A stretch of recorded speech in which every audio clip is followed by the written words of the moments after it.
सुबह एसडीएम शिवचरण शर्मा ने अधिकारियों और सीएलजी सदस्यों की बैठक की ली, जहां एसडीएम ने अधिकारियों को चौकसी में सतर्कता बढ़ाने के आवश्यक दिशा निर्देश दिए। इसके साथ ही सोशल मीडिया पर भ्रामक या आपत्तिजनक टिप्पणियों पर निगरानी रखने के भी निर्देश दिए गए हैं। इस दौरान एसएचओ मनोहर लाल मेघवाल ने आमजन से सहयोग बनाए रखने की अपील की है।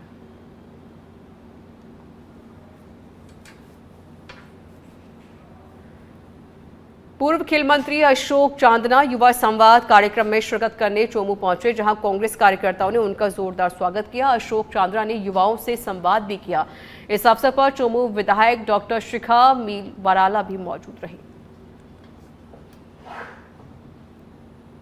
चोमू से जानकारी हम आपको दे रहे हैं। युवा संवाद कार्यक्रम किया गया, जिसमें पूर्व खेल मंत्री अशोक चांदना शामिल होने के लिए पहुंचे।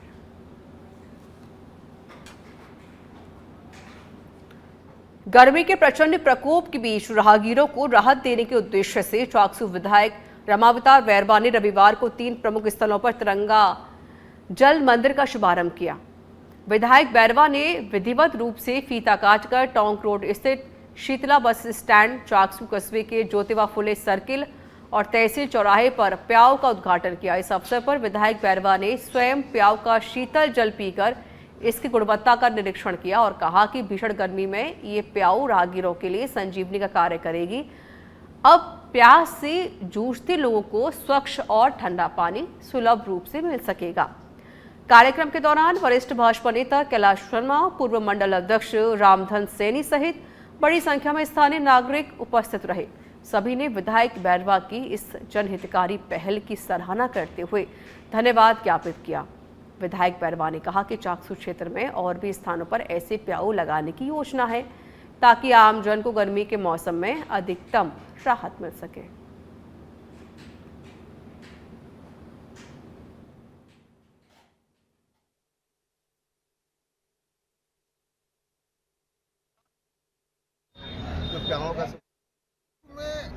भीषण गर्मी को देखते हुए जहाँ मुख्य चौराहे थे, जहाँ पानी की कोई व्यवस्था नहीं थी, वहाँ पर माननीय विधायक जी का ये मंशा थी कि चाकसू में आने वाले ग्रामीण जो गाँव से आते हैं, बाजार में आते हैं, उनको शुद्ध पानी मिले, ठंडा पानी मिले, गर्मी में उनको पानी के लिए भटकना नहीं पड़े। इसके लिए 3 प्याऊ शीतला माता ज्योतिबा सर्किल और तहसील चौराहे पर खोली है। यहाँ शुद्ध पानी मिलेगा, ठंडा पानी मिलेगा, आने वालों को पानी के लिए तरसना नहीं पड़ेगा। परंतु फिर भी पूरी टीम ये चाहती है कि चाकसू में और भी कहीं प्याऊ की आवश्यकता अगर कहीं लोग बताएंगे तो प्याऊ हम और खोलेंगे, पर चाकसू में आने वाला कोई व्यक्ति पैसा नहीं मरे। चाकसू में भीषण गर्मी को देखते हुए 3 जो प्याओं का शुभारंभ किया है और उसका नाम आपने देखा होगा, तिरंगा जल मंदिर के नाम से उनका नाम दिया है, क्योंकि नर सेवा ही नारायण सेवा को देखते हुए, इस भीषण गर्मी को देखते हुए लोगों को पानी की समस्या तो तीनों चौराहे हैं, जैसे शीतला माता मंदिर और एक महात्मा ज्योतिबा फुले सर्किल और एक तहसील चौराहा, इन तीनों जो चौराहे इनके ऊपर आज हम 3 प्याओं का शुभारंभ किया है। तिरंगा जल मंदिर के नाम से इनका नाम रखा है, क्योंकि इस भीषण गर्मी को देखते हुए लोगों को आने जाने वाले शीतला माता चौराहे पर जहाँ भी चाकसू कस्बे में जो राहगीर आएंगे उनके लिए पानी की। अजमेर सिविल लाइन थाना पुलिस ने घर में घुसकर चोरी करने और वसीयत दस्तावेजों में छेड़छाड़ के मामले में एक आरोपी को गिरफ्तार किया। पुलिस ने बताया कि नगीना बाग निवासी सुनीता चौहान ने शिकायत दर्ज कराई थी। चंद्रवीर सिंह राठौड़ निवासी जगदम्बा कॉलोनी गुलाबवाड़ी ने अपने दोस्तों और परिवार के सदस्यों के साथ मिलकर उनके घर में जबरन घुस गए और इस दौरान आरोपियों ने घर से कीमती सामान चुराया और मालिकाना हक से संबंधित वसीयत को भी खुर्द-बुर्द कर दिया। मामले की गंभीरता को देखते हुए सिविल लाइन थाना पुलिस ने त्वरित कार्रवाई करते हुए जांच शुरू की और मुख्य आरोपी चंद्रवीर सिंह राठौड़ को गिरफ्तार किया गया। फिलहाल पुलिस आरोपियों से पूछताछ कर रही है और पूरे मामले की जांच पुलिस कर रही है। परिवादी सुनीता चौहान नगीनाबाग निवासी ने थाना पर एक प्रकरण दर्ज करवाया था कि मेरे मकान के अंदर चंद्रवीर सिंह राठौड़ व उसके दोस्त परिवार वालों ने घुसकर मेरे घर में चोरी की वारदात की है और मेरे मालिकाना वसीयत जो थी उसको भी खुर्द बुर्द किया है। इस आरोप में चंद्रवीर सिंह राठौड़ पुत्र महेंद्र सिंह राठौड़ निवासी जगदम्बा कॉलोनी गुलाबबाड़ी को गिरफ्तार किया है। और भी साथी क्या इसमें गैंग है क्या? अभी अनुसंधान जारी है। ये परिवादी झुंझुनू के नवलगढ़ कस्बे में किसान छात्रावास के पास एक घर में एलईडी टीवी में ब्लास्ट होने से भीषण आग लग गई। आग इतनी तेज से फैली कि घरेलू सामान जलकर राख हो गया। आग की लपटें देख आसपास के लोग मौके पर पहुंच गए और आग पर काबू पाया गया। जानकारी के अनुसार किसान छात्रावास के पास अब्दुल मुतलिब के घर पर उनका बेटा आरब एलईडी टीवी देख रहा था। अचानक से टीवी में ब्लास्ट हुआ और आग लग गई। टीवी देख रहा आरब कांच के टुकड़े लगने से घायल हो गया है। जैसे ही घर में आग की लपटें दिखाई दी, आसपास के लोग इकट्ठा हो गए। फिलहाल बच्चे को अस्पताल पहुंचाया गया है, जहां उसका इलाज जारी है और आग पर काबू पा लिया गया है। कीमती सामान जलकर राख हो गया है। हमें कुछ भी नहीं दिखाई दे रहा था। मैं इनके बच्चे की आवाज़ सुन के इनको फिर इकट्ठे के हाथों से फिर इनको बाहर निकाल के नहीं गया। तभी बाहर के मेरे जो आसपास के लोग जो सब आके इनके पानी डाल के आग बुझाई उसमें। ये बाहर का डेक है और बिस्तर विस्तर वगैरह गेट बारी सब खलास हो गया। रुदावल से खबर है, अनियंत्रित होकर कार सड़क से उतरकर पत्थरों से टकराई है। कार सवार 2 लोग घायल हो गए हैं। घायलों को अस्पताल पहुंचाया गया है। रुदावल के बस्सी पहाड़पुर मार्ग की पूरी घटना है। ये तस्वीरें आप देखें, 2 लोग घायल हैं। घायलों को अस्पताल पहुंचाया गया है, जहां उनका इलाज जारी है। फिलहाल पुलिस भी पूरे मामले की जांच कर रही है।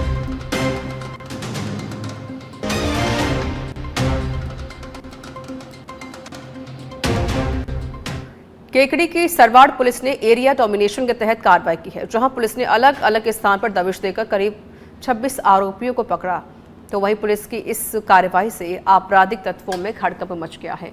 आपको बता दें कि पुलिस अधीक्षक वंदिता राणा के निर्देश पर पुलिस की ओर से अपराधियों को पकड़ने के लिए अभियान चलाया जा रहा है।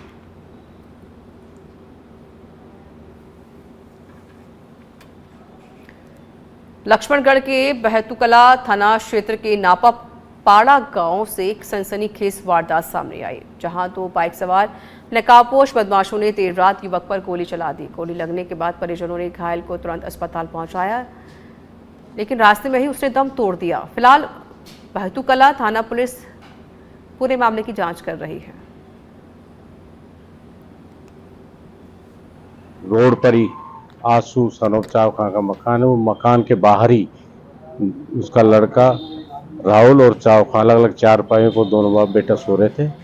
तो रात के करीब 12 साढ़े 12 बजे के बीच की बात है। 2 आदमी एक मोटरसाइकिल स्प्लेंडर बिना नंबरी पर आए, जैसा उनके परिवार वालों ने बताया, और आते ही वो सो रहा था चाव आंसू खां, जिसके मोटरसाइकिल पे पीछे बैठे वाले व्यक्ति ने गोली मार दी, जिसके उस पेट में गोली लगी। जो वहाँ उसके परिजन इलाज के लिए लक्ष्मणगढ़ लेकर आए। लक्ष्मणगढ़ रास्ते में अलवर के वैशाली नगर थाना क्षेत्र अंतर्गत दुर्गा कॉलोनी में एक दर्दनाक घटना सामने आई है, जहां एक 17 वर्षीय छात्रा ने पारिवारिक कहासुनी के बाद जहरीले पदार्थ का सेवन कर लिया, जिसके बाद पीड़िता को अस्पताल में लाया गया, जहां इलाज के दौरान छात्रा की मौत हो गई है। जानकारी के मुताबिक छात्रा का अपने भाई से किसी बात को लेकर झगड़ा हो गया था। फिलहाल पुलिस मामले की जांच कर रही है और परिजनों के बयान दर्ज किए जा रहे हैं। जीएच अलवर से सूचना मिली थी कि एक बच्ची है जिसने पॉइजन खा लिया है और वो भर्ती हुई थी। दौरान इलाज उसकी मृत्यु हो गई। उसका नाम साधना नरूका, पिताजी का नाम महेंद्र सिंह नरूका, जाति राजपूत है, उम्र उसकी करीब 17 साल है। ये दुर्गा कॉलोनी की रहने वाली है, अलवर हमारे वैशाली नगर थाना इलाके की। इसने किसी कारणवश कोई पॉइजन की गोली रखी थी जो वो खाली थी, जिससे उसकी दौरान इलाज मृत्यु हो गई है। ऐसा भी सुनने में आ रहा है कि इनका भाइयों का में इसका भाई तो छोटा है, भाई तो 8 साल का है। बहन थे, ऐसा कुछ नहीं है, कोई झगड़े अभी इतने जानकारी में नहीं आया है। वो तो जम्मू कश्मीर के पहलगाम में हुए आतंकी हमले के विरोध में देश भर में आक्रोश व्याप्त है, जहां जीटवाना जिले के मौलासर कस्बा के पहलगाम आतंकी हमले के विरोध में बंद रखा गया। इस दौरान मौलासर के सभी बाजारों पर पूरे दिन ताले लटके रहे और सभी बाजारों की दुकानें बंद रही। बंद को मौलासर के सभी व्यापारिक संगठनों सहित अनेक सामाजिक व राजनैतिक संगठनों ने समर्थन दिया। तो वहीं इस दौरान राष्ट्रपति के नाम मौलासर तहसीलदार को ज्ञापन सौंपा गया है।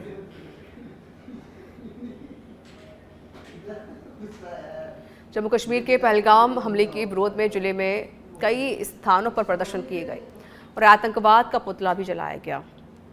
इसी क्रम में चूरू जिला मुख्यालय के वार्ड नंबर 2 स्थित आज़ाद चौक पर पीसीसी सचिव मुश्ताक खान के नेतृत्व में वार्डवासियों और कार्यकर्ताओं ने पहलगाम आतंकी हमले में मारे गए मृतकों को श्रद्धांजलि दी है। इस मौके पर मोमबत्ती जलाकर व 2 मिनट का मौन रखा गया। इस दौरान लोगों ने कहा कि धर्म पूछकर सरेआम हत्या करना कतई बर्दाश्त नहीं किया जाएगा।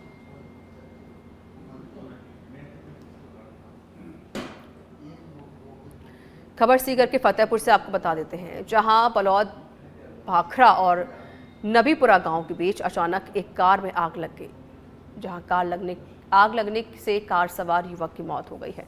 हालांकि आग लगने के कारण का पता नहीं चल सका है। घटना की सूचना मिलने पर पुलिस भी मौके पर पहुंची और पूरे घटनास्थल का मौका मुआयना किया गया। पुलिस मामले की जांच कर रही है।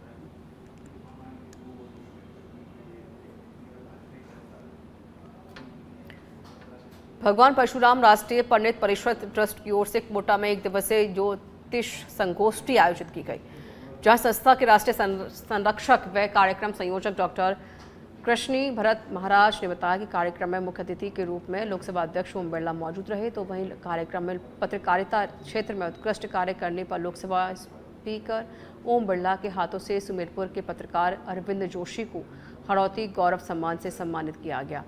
इस मौके पर ट्रस्ट द्वारा देश के 150 विद्वानों को हड़ौती ज्योतिष गौरव सम्मान में स्मृति चिन्ह प्रशस्ति पत्र देकर सम्मानित किया गया। कई प्रकार के कार्यक्रम आयोजित करती है। संस्था है निःशुल्क ज्योतिष सम्मेलन का आयोजन करती है। आपने सुना होगा या ज्योतिष बंधुओं को मालूम है कि बड़ी भारी भरकम फीस देकर के ज्योतिषी जाते हैं। हमारी संस्था है निःशुल्क भोजन आवास की व्यवस्था करती है, फ्री सम्मान करती है और जो अच्छे ज्योतिष और उत्कृष्ट कार्य करती है उनको लाइफ टाइम अचीवमेंट अवार्ड भी देती है। हमारी संस्था पूर्व में हमारे उत्तर प्रदेश प्रभारी संस्था के डॉक्टर विनायक जी पुले को लाइफ टाइम अचीवमेंट अवार्ड दिया। ये संस्कृति चल रही है वेद विज्ञान ज्योतिष की, और आज भी वेद विज्ञान ज्योतिष के माध्यम से समाज में अच्छे विचारों को ले जाने के लिए हजारों ज्योतिष काम कर रहे हैं, लाखों ज्योतिष, करोड़ों ज्योतिष काम कर रहे हैं। और ज्योतिष और विज्ञान उसका बहुत गहरा और निकट का संबंध है, और इसलिए ज्योतिष वैज्ञानिक दृष्टि से सार्थक हो, सफल हो, इसके लिए आप सब लंबे प्रयासों से काम कर रहे हैं। आप यहाँ पर सम्मेलन में आए, चर्चा करेंगे, संवाद करेंगे, विचार करेंगे, अपने अनुभव साझा करेंगे। भरतपुर में जिला कांग्रेस कार्यालय पर कांग्रेस के जिला प्रभारी राजेश चौधरी के मुख्य आतिथ्य में संविधान बचाओ रैली की तैयारी को लेकर बैठक का आयोजन किया गया। बैठक की अध्यक्षता जिला अध्यक्ष दिनेश सूपा ने की। बैठक में विशिष्ट अतिथि सांसद संजना जाटव, वेद सोलंकी, प्रदेश प्रवक्ता योगेश सिंघल, पीसीसी सदस्य सतीश सोगरवाल सहित कांग्रेस के पदाधिकारियों ने भी रैली में भागीदारी और तैयारी को लेकर अपनी बात रखी है। जयपुर में 28 अप्रैल को संविधान रैली का आयोजन होगा, जिसमें सैकड़ों की संख्या में कांग्रेस के पदाधिकारी और कार्यकर्ता भरतपुर से जयपुर भाग लेने आएंगे। जिसके बाद प्रदेश के अलग अलग जिलों में 3 मई से 11 मई तक रैलियां निकाली जाएंगी। 28 तारीख को सुबह रामलीला मैदान में एक संविधान बचाओ अभियान के तहत एक रैली करेंगे। उसके संदर्भ में तैयारी मीटिंग के लिए हम यहाँ भरतपुर में जिला कांग्रेस कमेटी आयोजित एक तैयारी मीटिंग की। तो क्या तैयारी की जा रही है? कितने यहाँ से कार्यकर्ता जाएंगे? कार्यकर्ता कांग्रेस जन जितना भी है भरतपुर में अधिक से अधिक संख्या में पहुँचेंगे। और भी मीटिंग की जाएंगी भरतपुर में कहीं? अभी तो प्रदेश लेवल की है, फिर 2 से 10 तारीख के बीच में जिला कांग्रेस कमेटी के लेवल पे, जिले लेवल पे हम एक रैली करेंगे और उसके बाद ब्लॉक लेवल पे करेंगे, फिर घर घर संपर्क करके जो भी संविधान बचाओ। भरतपुर के हलीना से है, जहां पर उप महानिरीक्षक राहुल प्रकाश, जिला पुलिस अधीक्षक मृदुल कच्छावा, एएसपी जय नारायण मीणा और सीओ धर्मेंद्र शर्मा के निर्देशन में थाना प्रभारी जगदीश प्रसाद और थाना प्रभारी की टीम ने 2 साल से फरार चल रही नामी दुष्कर्म के आरोपी को गिरफ्तार किया है। एसपी की ओर से आरोपी पर 10,000 का इनाम भी रखा गया था। आरोपी कस्बा हलेना निवासी राजवीर है। आरोपी को अदालत में पेश किया, जहां से उसे जैसे ही भेज दिया गया। टीम में शिव धर्मेंद्र शर्मा, थाना प्रभारी Jagdish Prasad, ASI Ramu Singh, constable Balkrishna, constable Ramniwas Sharma मौजूद रहे।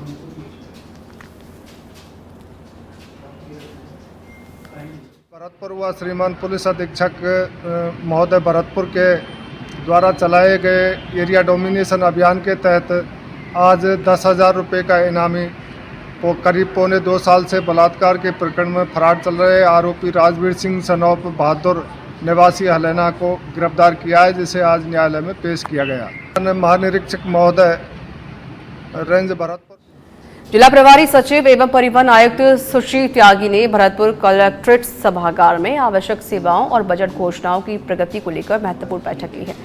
सचिव ने पेयजल, विद्युत और चिकित्सा सेवाओं की निर्बाध आपूर्ति सुनिश्चित करने के निर्देश दिए। उन्होंने जलदाय विभाग को शहरी इलाके में नियमित पानी की सप्लाई और जरूरत पड़ने पर टैंकरों से पानी उपलब्ध कराने के निर्देश दिए हैं। अवैध कनेक्शनों के खिलाफ अभियान चलाने और ग्रामीण क्षेत्रों में हैंडपंप तथा आरओ प्लांट से शुद्ध पेयजल उपलब्ध कराने पर जोर दिया।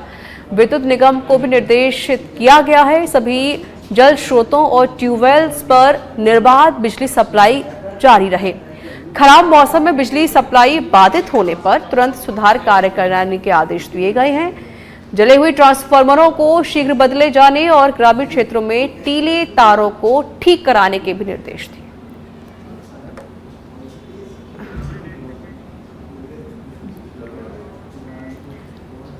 छोटी सादड़ी क्षेत्र की करणपुर कला ग्राम पंचायत के भचेड़ी गांव में अचानक भीषण आग लग गई। आग पहले जंगल में भड़की थी, जो तेज हवाओं के कारण गांव तक फैल गई। देखते ही देखते आग ने विकराल रूप ले लिया। तीनों कच्चे मकानों को अपनी चपेट में ले लिया। मकान पूरी तरह से जलकर खाक हो गए हैं। ग्रामीणों ने कहा कि जैसे ही आग गांव की तरफ बढ़ी, लोगों ने तत्काल अपने स्तर पर बचाव कार्य भी शुरू कर दिया। पानी के टैंकर, ट्रैक्टरों की मदद से आग पर काबू पाए जाने के प्रयास किए जा रहे हैं। बावजूद इसके आग की लपटें लगातार फैलती जा रही हैं। बता दें कि घटना की सूचना मिलने के बाद भी दमकल विभाग की गाड़ियां भी नहीं पहुंची हैं, जिससे ग्रामीणों में नाराजगी है। हालांकि आगजनी में 3 कच्चे मकान भी पूरी तरह से जल गए हैं।